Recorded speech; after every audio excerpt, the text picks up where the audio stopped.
Indian ocean में एक ऐसी कंट्री है जहाँ की 68% पॉपुलेशन इंडियन है। ये कौन सी कंट्री है और यहाँ इतने इंडियंस कैसे हैं? I am talking about Mauritius. यहाँ की मेजॉरिटी पॉपुलेशन इंडियन है, या ये कह लो कि इनके एंसेस्टर्स इंडिया से आए थे। आप सोच रहे होंगे कि इतने इंडियंस मॉरिशस पहुंचे कैसे? 1700s में Mauritius was a French colony and फिर 1810 में it became a British colony.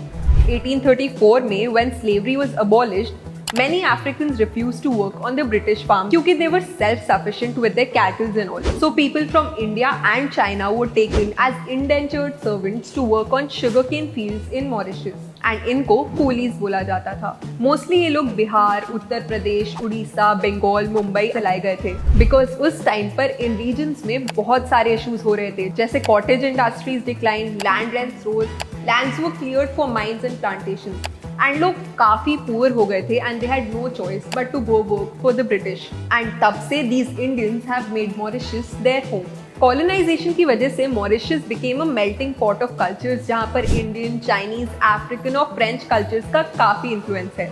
Mauritius छोटी सी कंट्री है, जस्ट ओवर 800 स्क्वायर माइल्स, और यहाँ पर अराउंड 1 मिलियन लोग रहते हैं एंड 80% लोग बाहर से हैं, the majority being of Indian descent. Mauritius इतना इंडियन है कि इंडिया से इतनी दूर भी मॉरिशियन इंडियंस महाशिवरात्रि, होली, ईद, गणेश चतुर्थी जैसे फेस्टिवल्स खूब धूमधाम से मनाते हैं।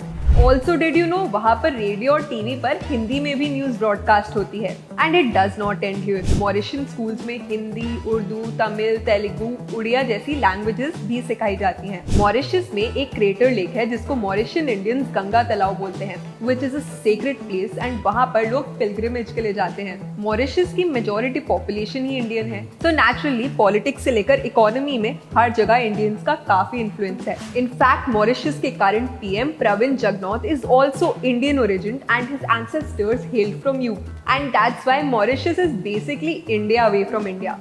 That's the gist. See you in the next one.